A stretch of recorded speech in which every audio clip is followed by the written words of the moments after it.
आपका स्वागत है। इंडियन इकोनॉमिक्स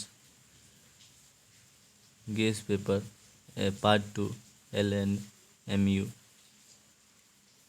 का वेरी इंपॉर्टेंट क्वेश्चन। देखिए पहला में क्वेश्चन में आपको कहा गया है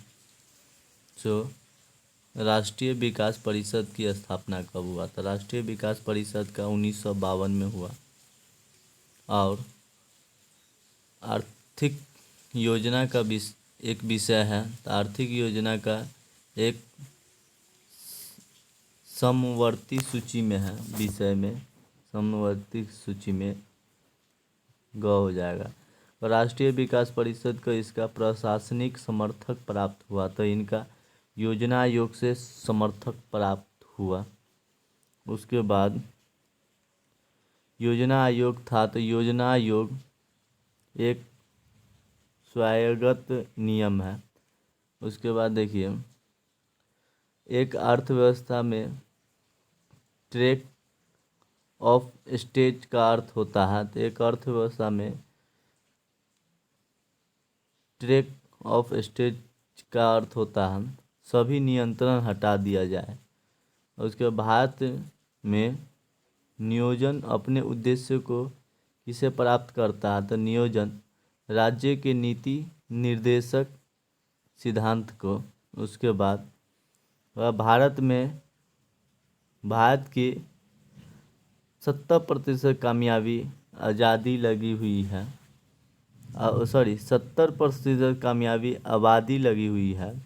प्राथमिक क्षेत्र में आर्थिक सर्वेक्षण किसके द्वारा प्रकाशित किया गया था, तो वित्त मंत्रालय द्वारा। अर्थशास्त्र का जनक किसे कहा जाता है, एडम स्मिथ को कहा जाता है।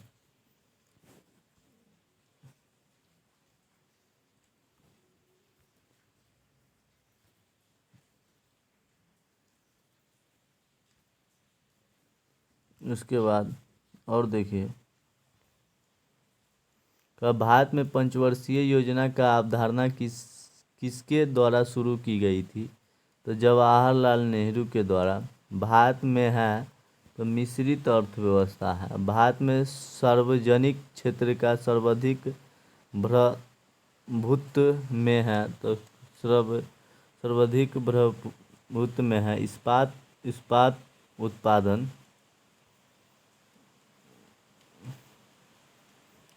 उत्पादन हो जाएगा। भारत में आर्थिक नियोजन शुरू करने की पहला प्रयास किसके द्वारा किया गया था, तो विश्वेश्वर सत्य के द्वारा। विश्वेश्वर सत्य के द्वारा।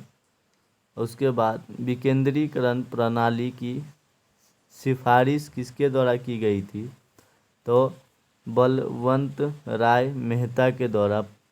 प्रथम पंचवर्षीय योजना का मुख्य उद्देश्य क्या था, तो पंचवर्षीय योजना का मुख्य उद्देश्य आर्थिक विकास था। एक आवर्ती योजना के लिए एक योजना थी साल दर साल के द्वारा कृषि उत्पादन की वृद्धि परिणात्मक थी, तो तीसरा योजना में है। उसके बाद भारतीय अर्थव्यवस्था का वैश्वीकरण का अर्थ होता है एक देश के साथ आर्थिक संबंधों के न्यूनतम संभव प्रतिबंध होना। भारत में अर्थव्यवस्था में कृषि का योगदान रहा है, तो अभी घट गया है। अब 10th वाला में देखे होइएगा। देखिए किस पंचवर्षीय योजना में समाज के कमजोर वर्गों को वरीयता दी गई है, तो पांचवा पंचवर्षीय योजना में दुर्गापुर, भिलाई और कावरकेला में इस्पात संयंत्र किस अवधि के दौरान स्थापित किया गया था, तो दूसरी पंचवर्षीय योजना में। आत्मनिर्भरता और शून्य शुद्ध विदेशी सहायता का उद्देश्य घोषित किया गया था, तो कहाँ गया था, तो चौथी और पंचवर्षीय योजना में भारतीय अर्थव्यवस्था के बारे में निम्नलिखित में से कौन सा कथन सही है? तो भारतीय अर्थव्यवस्था के बारे में निम्नलिखित में से कौन सा कथन सही है? तो भारतीय अर्थव्यवस्था चीन की तरह विकसित है, ये गलत है, ये गलत है। लगभग 70% भारतीय किसी न किसी प्रकार के स्वरोजगार शामिल है और इसके किसी न किसी सूक्ष्म लघु उद्यम के मालिक है। उसके बाद भारत में सबसे बड़ा रोजगार कृषि और संबंध में गतिविधि है, तो ये संबंध में गतिविधि है, ये ठीक। और उसके बाद निम्नलिखित में से कौन भारत के नीति आयोग का कार्य नहीं करता? तो योजना आयोग के देश का वार्षिक बजट तैयार करना और पूंजी जुटाने के लिए कार्यों का संग्रह करना, ये नहीं करता है। उसके बाद देखिए, भारत के सकल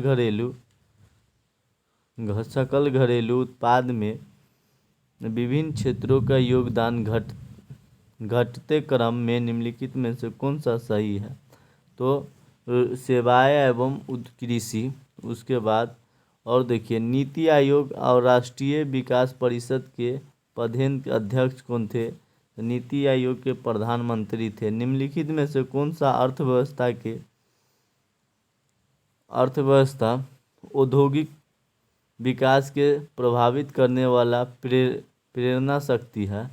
तो ये सभी हो जाए, केवल आर्थिक कारक, केवल निवेश, कंवल, नवाचार, बाजार आधार, ये सभी हो जाएगा।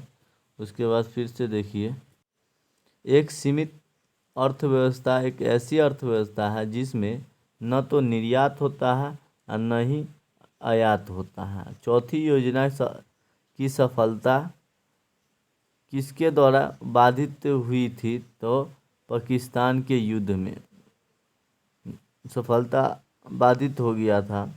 भारतीय अर्थव्यवस्था में स्लैक सीजन जनवरी से लेकर जून तक भारत की मजदूरी नीति आधारित है। तो भारत की मजदूरी नीति आधारित है। तो रहने की लागत, बेरोजगारी तो तब होती है जब श्रमिक एक नौकरी से दूसरे नौकरी में चले जाते हैं, तो ये इसे हम तकनीकी बेरोजगारी कहेंगे। उसके बाद और देखिए, भारत में ज़्यादातर बेरोजगारी के प्रकार की विशेषता इस प्रकार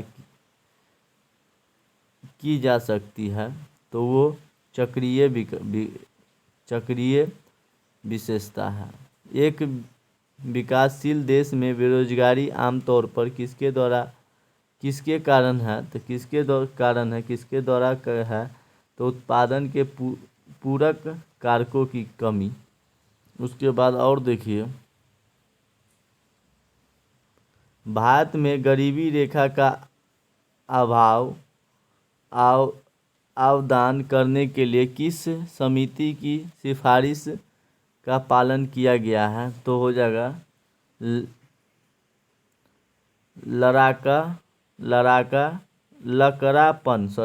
लकड़ापन हो जाएगा। निक्षेप गरीबी का अर्थ है, तो निक्षेप गरीबी का अर्थ है बुनियादी न्यूनतम कैलोरी आवश्यकता में संदर्भ में गरीबी। उसके बाद और देखिए, निम्नलिखित में से कौन सा महात्मा गांधी राष्ट्रीय ग्रामीण रोजगार गारंटी अधिनियम से लाभान्वित होने के पात्र में है? तो सभी पिछड़े समुदाय के परिवार के वयस्क सदस्य। उसके बाद गरीबी अंतराल है, तो गरीबी अंतराल गरीबी रेखा और उस रेखा के नीचे रहने वाले लोगों की वास्तविक आय के स्तर के बीच में, ये हो जाएगा। उसके बाद न्यूनतम आवश्यकता का कार्यक्रम का उद्देश्य है। न्यूनतम आवश्यकता का कार्यक्रम का उद्देश्य इनमें से कोई नहीं होगा। न कृषि के अधिक मशीनीकरण के लिए साधन प्रदान करे, गरीबी के रहने की स्थिति में सुधार और उसकी शिक्षा और स्वास्थ्य को पुनर्वित्त देना, प्राथमिक उधारदाताओं को पुनर्वित्त के माध्यम से आवश्यक संसाधन प्रदान करना, इसमें से ये कोई नहीं होगा। और उसके बाद operation black board, operation black board के उद्देश्य है तो हो जाएगा शैक्षिक रूप से पिछड़े क्षेत्र में प्राथमिक शिक्षा प्रदान करना, ये हो जाएगा। भारत में तीव्र शहरीकरण की वर्तमान वृत्ति का कारण है तो हो जाएगा ग्रामीण क्षेत्रों में रोजगार के अवसरों की कमी। उसके बाद फिर से देखिए,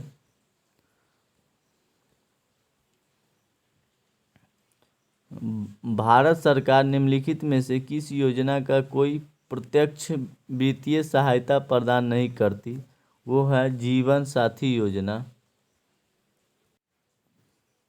मुद्रास्फीति के उपचारों के में हम शामिल हो सकते हैं तो वह बेहतर क्षमता उपयोग करा मुद्रास्फीति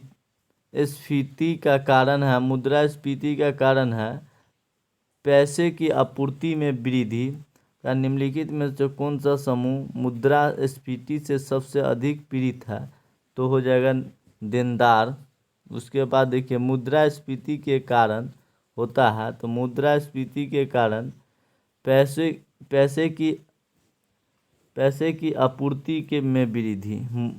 मौद्रिक नीति किसके द्वारा बचाया जाता है, तो मौद्रिक नीति साहूकार के द्वारा बचाया जाता है। रुपया की परिवर्तनीयता का तात्पर्य है तो वो हो जाएगा रुपया को अन्य प्रमुख मुद्राओं के बदलने की स्वतंत्र रूप से अनुमति देना। उसके बाद काला धन है तो काला धन वो होता है जो आय जिस आमतौर पर भुगतान नहीं किया जाता है, आय जो आमतौर पर भुगतान नहीं किया जाता उसे काला धन कहते हैं। भारत में स्थापित प्रथम बैंक हुआ तो कौन सा बैंक हुआ, बैंक ऑफ हिंदुस्तान।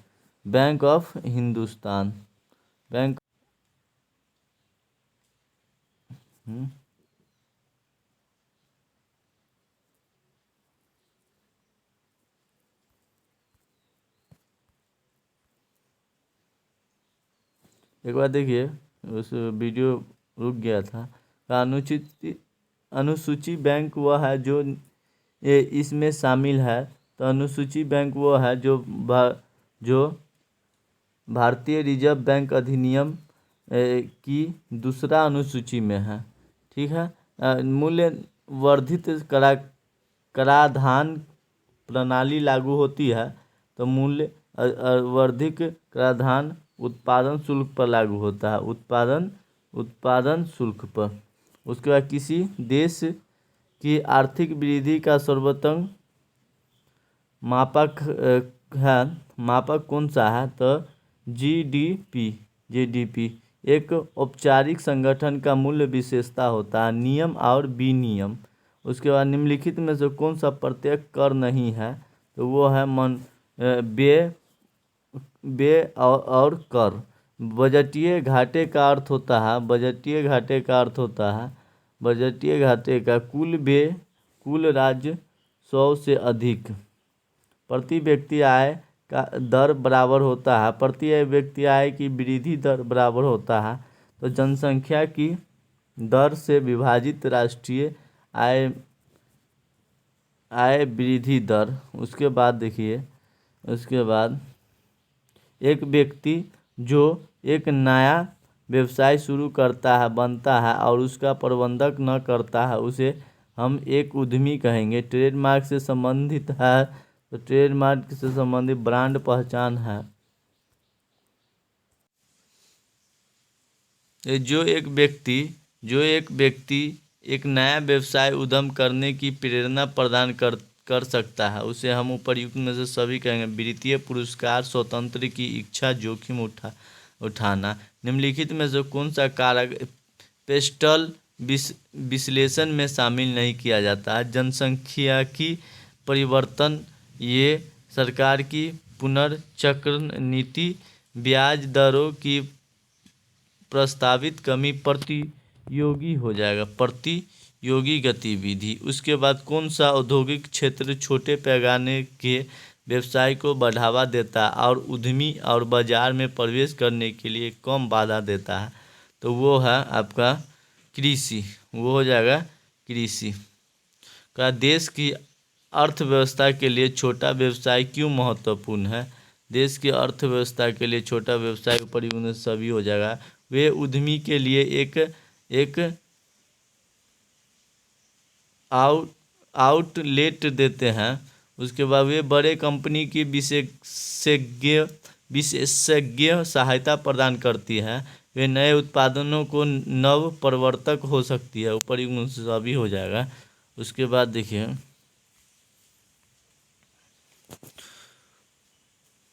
सूचना एकत्र करने के लिए उद्यमियों द्वारा अनौपचारिक नेटवर्क का उपयोग के रूप में जाना जाता है। तो उद्यमी नेटवर्किंग के रूप में जाना जाता है। एक उद्यमी के लिए प्रतिस्पर्धा के बारे में जानकारी के अच्छे स्रोत प्राप्त किए जा सकते हैं। तो उसको हम ऊपर सभी कहेंगे। वेबसाइटों, उत्पादन जानकारी प्रपत्रक, कंपनी रिपोर्ट और प्रकाशित खाते। और उसके बाद ऊपर में से सभी हो जाएगा। उसके बाद देखिए यहाँ पे एक नया उद्यम की व्यवसाय योजना महत्वपूर्ण है। तो एक नया उद्यम की व्यवसाय योजना महत्वपूर्ण है, तो परिगुण से सभी हो जाएगा। यह दूसरे के उद्यम के लिए धन देने के लिए राजी करने में मदद करता है। उसके बाद उद्यमी की व्यवहारिकता प्रदर्शित करने में मदद करता है। उद्यमी को परिभाषित करके व्यवसायिक गतिविधियों के एक गाइडलाइन प्रदान करता है। ऊपरी से सभी हो जाएगा। उसके बाद आगे देखिए, उसके बाद देखिए बाजार में प्रवेश के अन्य मांगों की तुलना एक मान्यता प्राप्त स्टार्टअप स्थापित करने का नुकसान निम्नलिखित में से कौन सा है?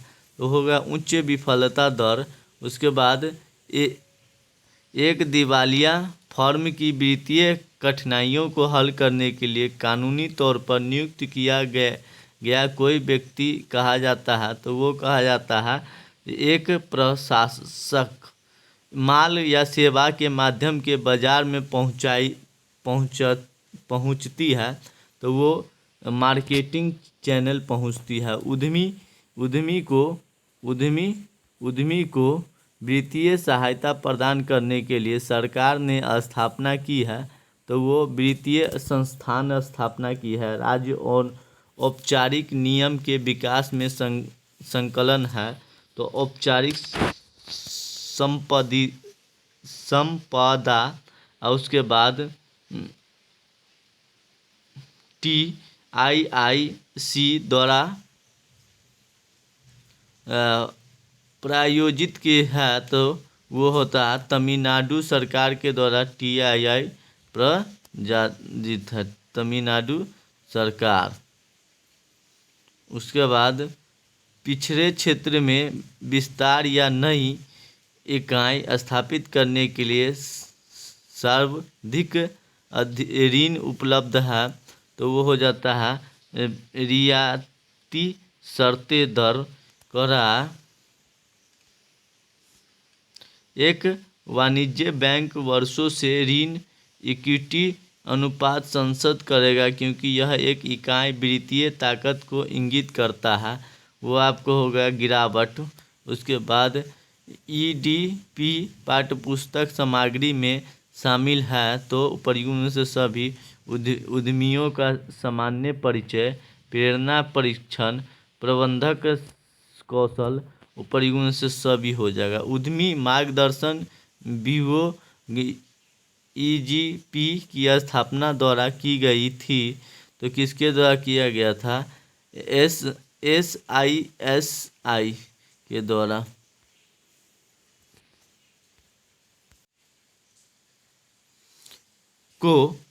को एक विशिष्ट को एक विशिष्ट अवधि के भीतर विशिष्ट उद्देश्य को प्राप्त करने के लिए विशेष रूप से विकसित योजना के रूप में परिभाषित किया जा सकता है। उसे हम परियोजना कहते हैं। अचल संपत्तियों में बड़ा निवेश किया जाता है, परियोजना कहा जाता है, तो वो पूंजी गहन परियोजना कहा जाता है। पेट PERT का अर्थ होता है, तो PERT का नियामक रूप होता है। वो नियामक रूप कार्यक्रम मूल्यांकन और समीक्षा तकनीक होता है। सीमित संसाधनों के साथ न्यूनतम उपलब्ध समय में परियोजना को आर्थिक रूप से पूरा करने के लिए का प्रयोग किया जाता है, उसे हम नेटवर्क विश्लेषण कहते हैं। उसके बाद और देखिए, कहा विशेष रूप से उच्च प्रौद्योगिक, उच्च जोखिम और कठिन उच्च इनाम परियोजना के वित्त पोषण का एक रूप है, जिसे हम वेंचर कैपिटल कहते हैं। मैं मशीनों और उपकरणों को उस क्रम में व्यवस्थित किया जाता है जिसमें उन्हें उत्पादन के निर्माण के लिए उपयोग किया जाना है। वो हो जाता है उत्पादन लेआउट। और देखिए, शब्द मतलब बोनस या वित्तीय सहायता को दर्शाता है, जो सरकार द्वारा किसी उद्योग को अन्य इकाई के साथ प्रतिस्पर्धा करने में मदद करने के लिए दी जाती है। उसे हम इनाम कहते हैं। पूंजी निवेश पर नगद सब्सिडी देने को कहा जाता है, उसे हम केंद्रीय निवेश सब्सिडी कहा जाता है। एक नए उद्योग को धारा Z80J के तहत आयकर के भुगतान से छूट दी गई है, उसे कहते हैं, तो उसे हम निवेश भत्ता कहते हैं।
उसके बाद देखिए, ये दिखाई नहीं दे रहा है क्योंकि ये दूसरे द्वारा भेजा गया है, इसलिए दिखाई नहीं दे रहा है। करा मुख्य रूप से परियोजना का मांग की पहचान से संबंधित है, अथवा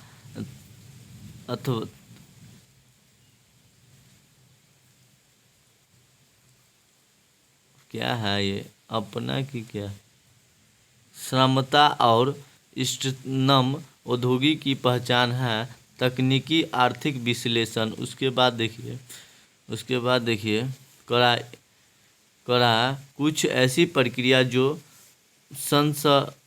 संदर्भित करता है जो एक व्यवसाय देने वाला प्रयास है, जो एक आवश्यक है या विशिष्ट घटना को पूरा करे। एक गतिविधि हो जाएगा।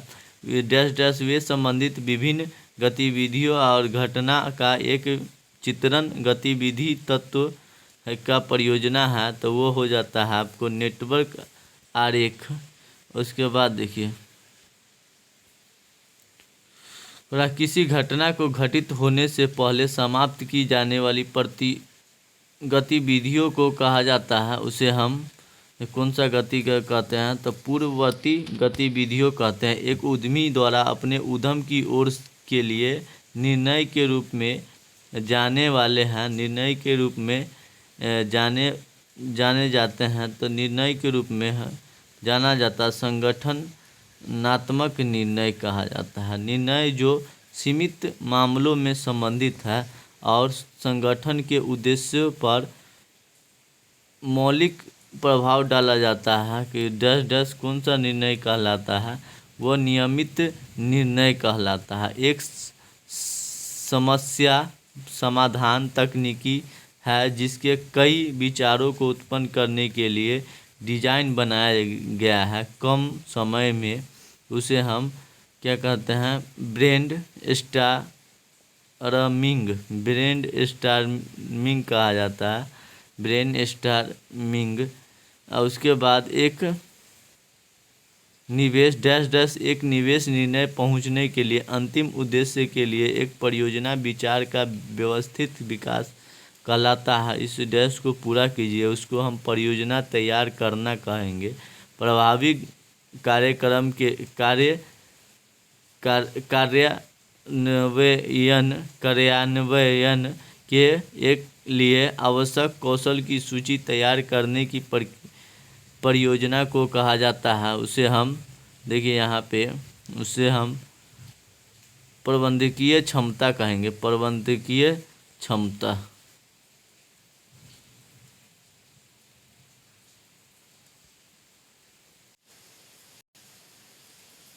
देखिए डैश का तात्पर्य संयंत्र और मशीनरी की उपलब्धता का अन्यथा और उत्पादन करने की तकनीकी जानकारी से है। तो वो है तकनीकी व्यवहारिकता का आयकर अधिनियम 1961 की धारा 33B के तहत लागू इकाइयों को प्रदान किया जाता है। उसे निर्वास भत्ता कहते हैं। उसके बाद देखिए डी का अर्थ होता है, डी का अर्थ होता है तकनीकी विकास महानिदेशालय। उसके बाद एक अंतिम लघु उद्योग पंजीकरण प्रमाण पत्र की अवधि के लिए वैध है। तो वो वैध है 1 साल। धन्यवाद। हमारे चैनल के बारे में बताएं। इसमें 10th से 11th 12th और आगे चल के कंपटीशन की तैयारी भी इस चैनल के माध्यम से कराई जाएगी। अभी फ़िलहाल नया उसके बाद कुछ लाइक हो जाएगा तो इसको कंपटीशन की तैयारी भी कराई जाएगी। धन्यवाद।